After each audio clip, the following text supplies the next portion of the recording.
Oh, a beginning of a vlog? A vlog? A vlog. This is the beginning of a vlog. Don't worry about it.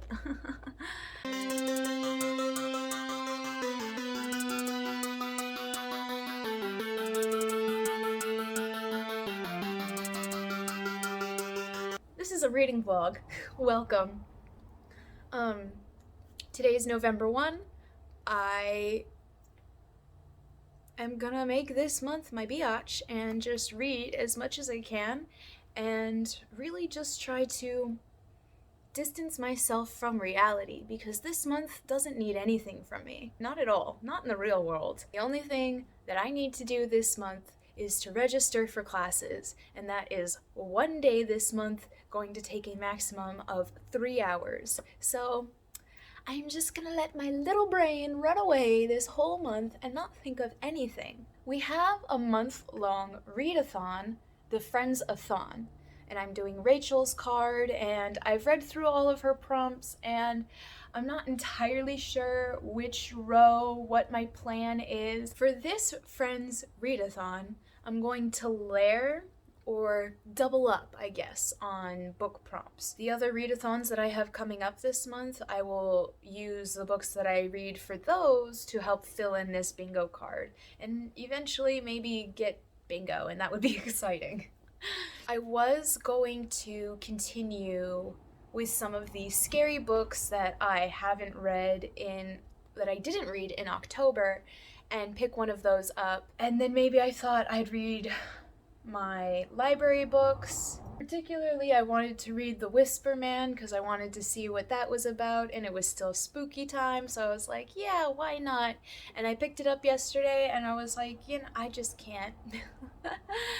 I can't take another risk with another spooky, scary thriller book that could quite possibly just be an entire letdown. I just can't. So, instead, I decided to pick this back up and try and see what kind of damage I can do with this book, basically. I need some hardcore escapism right now, and so that's what these upcoming books that I'm gonna pick are gonna be like.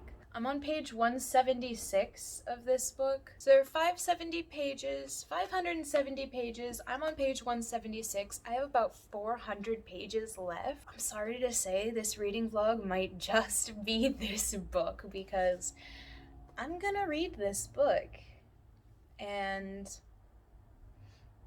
I need to escape. So I'm gonna read this book. But before we can get into any of the reading, I have to edit a vlog so it can go up tomorrow. So I'll just see you guys in a little bit. Bye!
everybody. I don't know what day it is, but it's the next day, and I totally finished this book.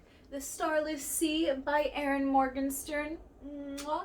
Oh my goodness. Immediately, my reaction is a 5-star review because honestly, I don't dislike anything about it. There was so much, and there was so much to love too. It wasn't just like there was one thing or one plot line or one romance. There was so much to love. There was so much story intricately woven into this and so much to love, and I loved every freaking bit of it. It was so good. Oh, it was so good. Okay, so basically we follow our main character, Zachary, and he is thrown into like this mysterious world of secret societies after he finds a book of short stories, and one of those short stories is about him. And it's oh my gosh, it's amazing. So not only are you getting Zachary's story as he's moving through the story, but you're also getting the short stories from the book that he finds. He ends up finding more books. You get the short stories from those too. Oh my gosh, it's so good. It's so good. Oh my god. So the original intention was to not annotate it the first go around because I just wanted to soak it up. I just wanted to enjoy it.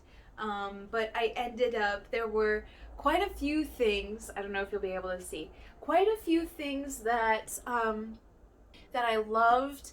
And so these are just quotes and pieces of the story that really just sang to my soul. And this book was kind of like a love story of like people who love stories and who love reading and who love tales, and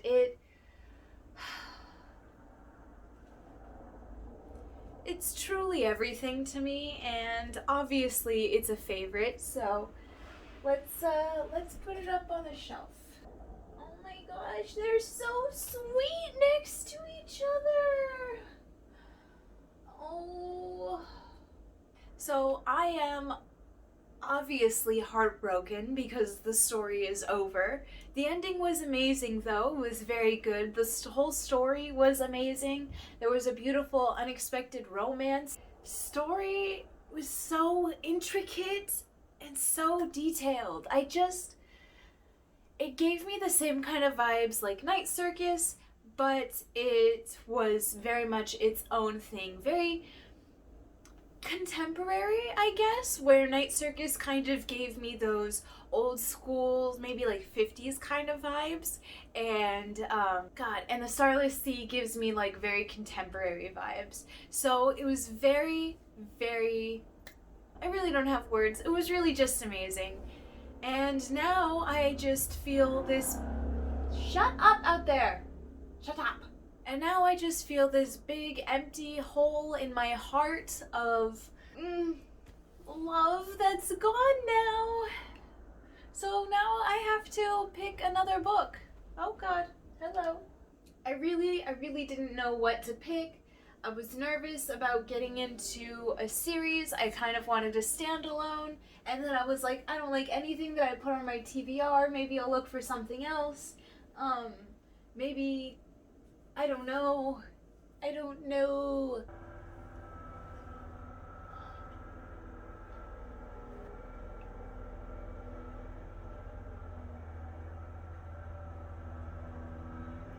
So we just need to do a little bit of editing before we can get into this book, but I am so excited and I am definitely going to take you along with me. So come on.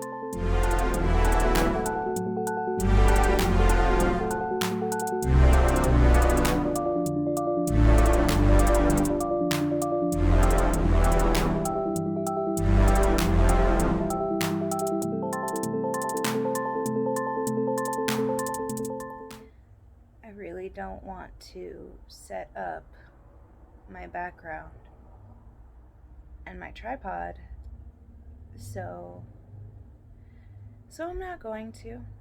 This is the angle that we're getting. I wanted to read last night. I didn't. I filmed a video instead, and then I edited said video, and then I waited for the fate of America to be decided, and it wasn't. I thought I was gonna start something more than night. I didn't. And now I think I'm gonna start this one. There you go.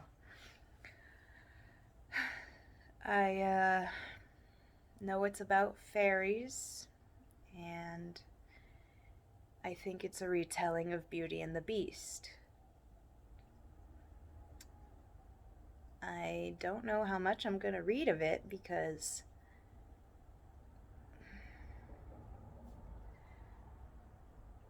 the world is round, and it sucks.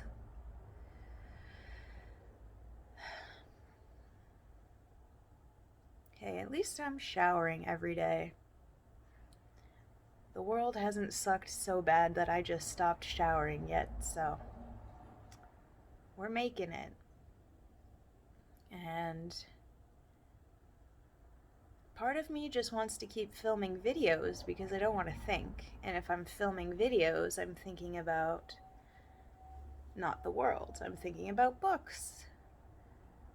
But the second the camera gets put down,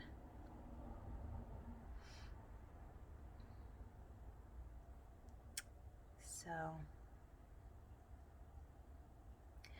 I don't know what's gonna happen today. Maybe reading, maybe a video.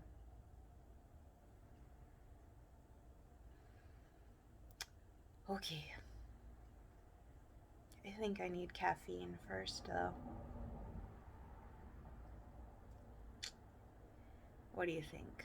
Cold brew or matcha? Do I want to be warm and cuddled, or do I want to feel masochistic? The choices that we have to make.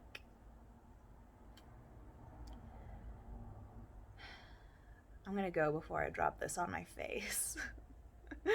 Okay, bye.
It's just such a cool moment.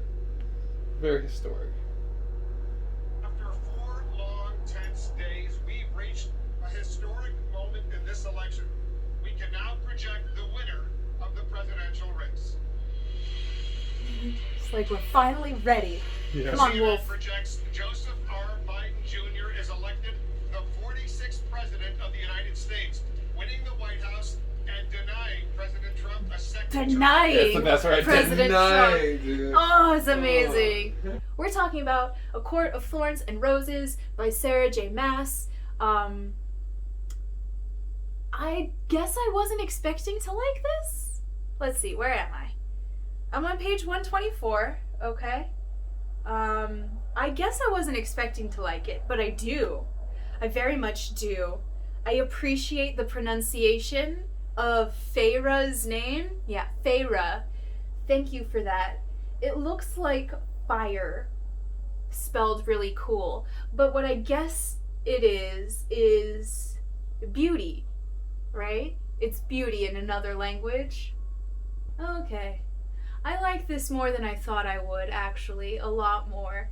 I haven't even gotten to halfway, but I feel good about that because I'm like, okay, I'm like just taking bites, you know? Like it's every bite is a good bite, you know? And it's like and I'm only stopping because like I need to eat or clean or something like that. Like life needs to happen. So that's good too. I'm not stopping because the book is bad or anything. And I'm really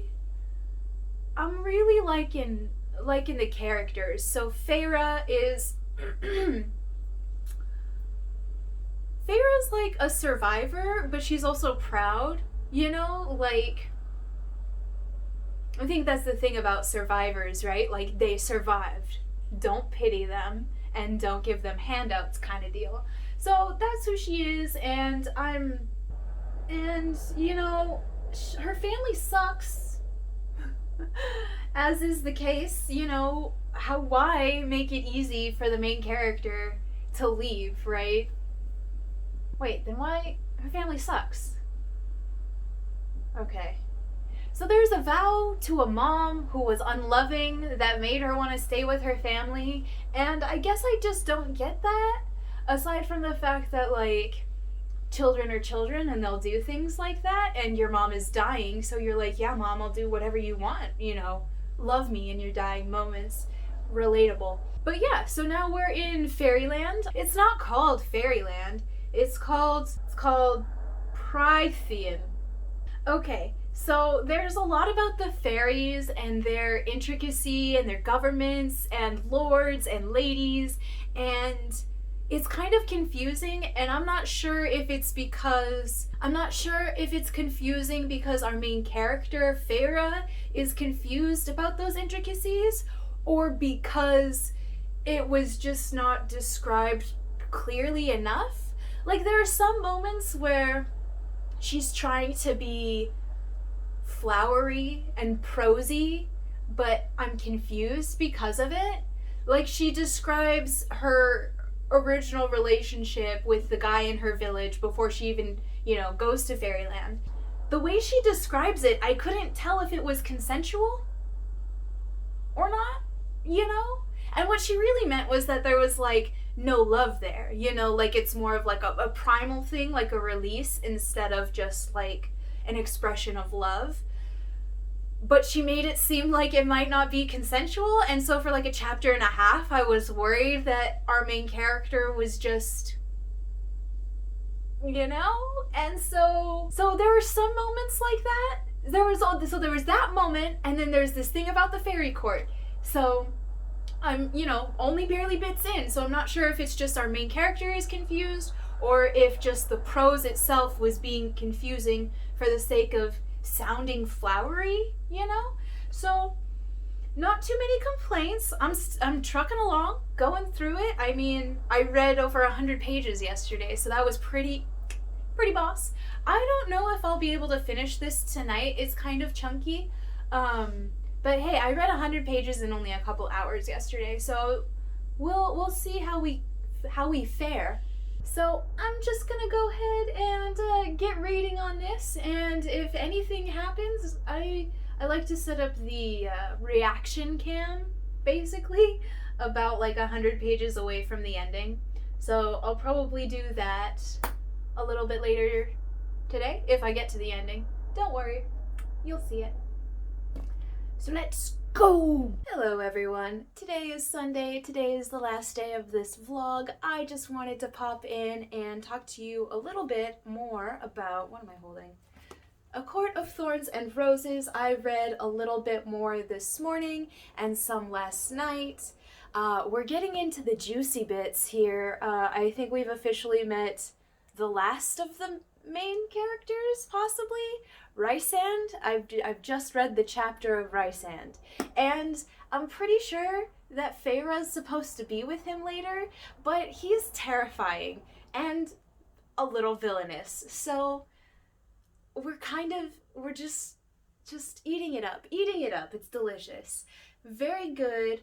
I feel like the issues that I had about the prose being a little bit too flowery or a little bit too purposefully vague have kind of dissipated. Now that we're actually like more than halfway through the book, I feel like our character has more of an understanding of what's going on, and so therefore we have more of an understanding of what's going on. We're not getting too much of those like confusing bits where we're trying to be flowery but we're just being misunderstood. So that's good. At least it's getting better. We have high hopes. So that was this vlog. I finished one book, I started another, and I haven't finished it. So cheers to me. We're just gonna keep on trucking, and now that the world has calmed down a little bit, I feel like I can just focus on reading again. So we're just going to edit this vlog for you guys, get it out, and then keep on reading, because I really don't think it's gonna take me that much longer to get through this, especially with the end and it getting to the climactic bits. So we're very excited. Hopefully it won't be too long, and I'll see you in the next one. Bye!